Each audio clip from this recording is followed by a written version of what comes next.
Okay, you're watching Two Bit Geek, and I'm here today at Houston's Murder by the Book with Ernest Cline, the author of Ready Player One.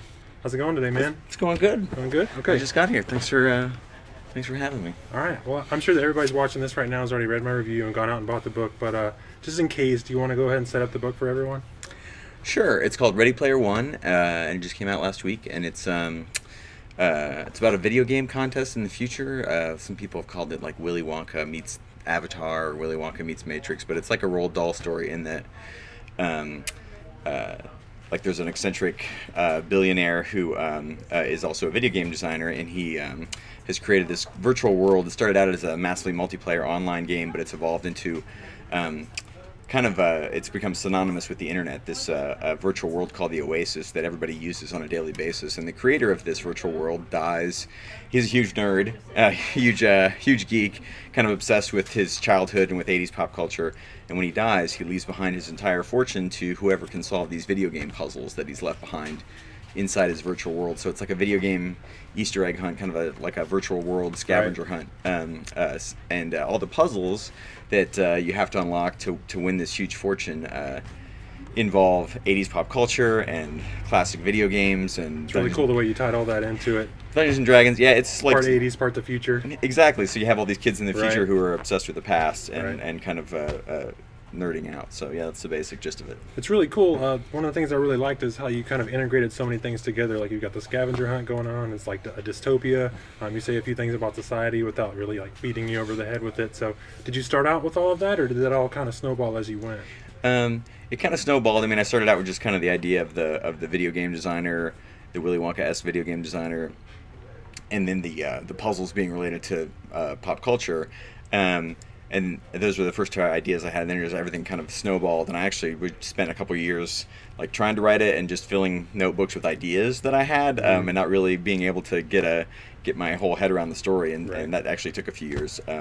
So yeah, it definitely started out small and then just kind of snowballed, and I saw all the opportunities for the basic premise of the story allowed me, and it was just kind of this huge, huge writer's sandbox. Whatever I wanted to write about, or whatever I wanted to geek out on, or whatever kind of things I wanted to throw into my story, I could do, because anything could happen in the Oasis. Right.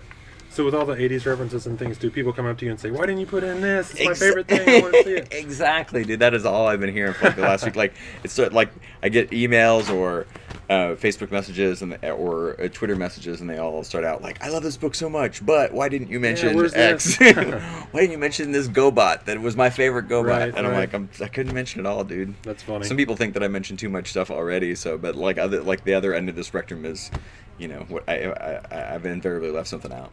Gotcha. I was actually hoping to see some Babylon 5 stuff in there. I know that was later in the 90s, but I was like, maybe he'll get to it eventually. But no dice. This sequel.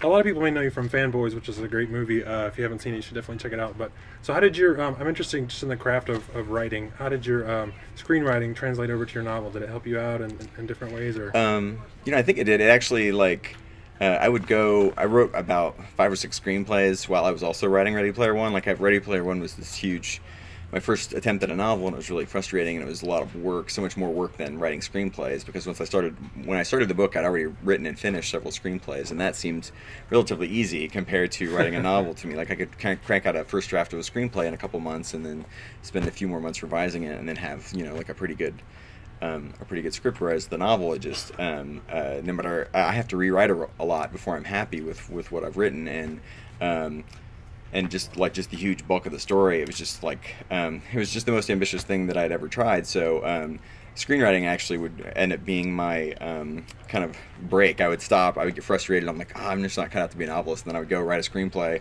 finish one, and then feel like accomplished, and then go back down in it. Yeah, and then go back and take another crack at the script. But I was never, and I would get bogged down, but I never gave up on the story, because I believed in it, and I never really could let go of it. I knew there was a good story there. I just had to keep at it, and so I kept at it for like a decade. It's really cool. Turned out very well. Thanks, man. So what are you working on right now? Anything next, or how's the movie going, or do you know anything?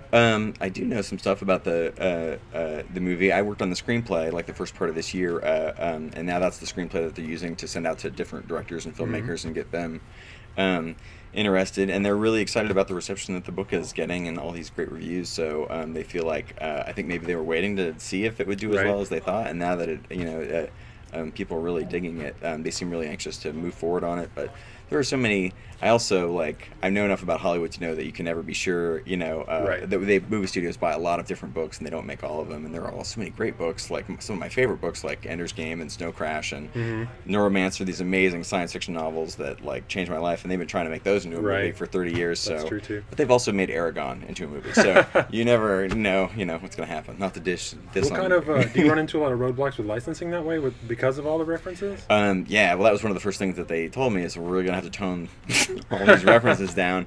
And I actually made a list. I went in to do this research.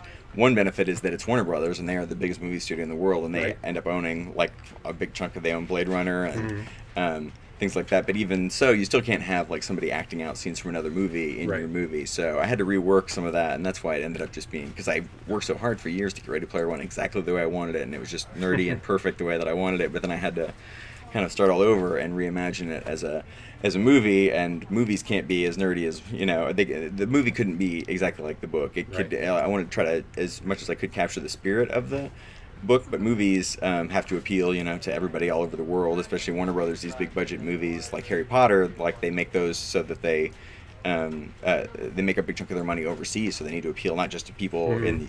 So that was one tricky thing. They weren't sure how the '80s pop culture, that was American pop culture, would translate. But they're really cooperative and really worked hard, and they really believe in the book and love the book. So I don't know. That's going to be a strange process, seeing it, if it moves forward and seeing it get made into a movie, because there's going to have to be a lot of compromises. But in the Harry Potter books, I think you have such a huge fan base of the book that you have to be really truthful to the book to some degree, or you're going to upset the fans. Same with like Lord of the Rings. So, and if Ready Player One gets that kind of a fan base, then fans might, At least you've got your vision out as far as the book, and then if whatever happens with the movie, maybe they'll draw more people to the book. That's what I'm hoping. Cool. One thing I never see asked in interviews, and I'm always interested in, is what are you reading right now? Are you excited about anything, or anything you're reading? I have got a backlog. Like I ended up having all these amazing authors, some of whom I had never heard of, who blurred my book and said these wonderful things about my book, and I don't know that I've never gotten. Rothfuss was actually here, and I saw he did a blurb for your book. Yeah, he's an amazing. So that's a perfect example. So he sent, he gave me this amazing blurb. I'm like, who is this guy? And then I, read the synopsis. I'm like, this sounds right up my alley. I haven't read fantasy in a long time, but just because I felt like, well, this guy's, took the time to read my book and give me a blurb, so I should read his stuff. And those are big ass books, Pat. It took me, and so now I'm just working my way through all the authors who gave me blurbs, just to return the favor and check out their work. And if they dig my stuff, there's a good chance that I would dig their stuff. Totally. So what I'm reading is the list of authors who blurbed me on the book. Nice. Yeah. Awesome. Well, thanks for taking the time to talk with me today. Thank you so much. You guys go out and get Ready Player One, and good luck in the future. Thank you, sir. Hope the book does well. I appreciate it.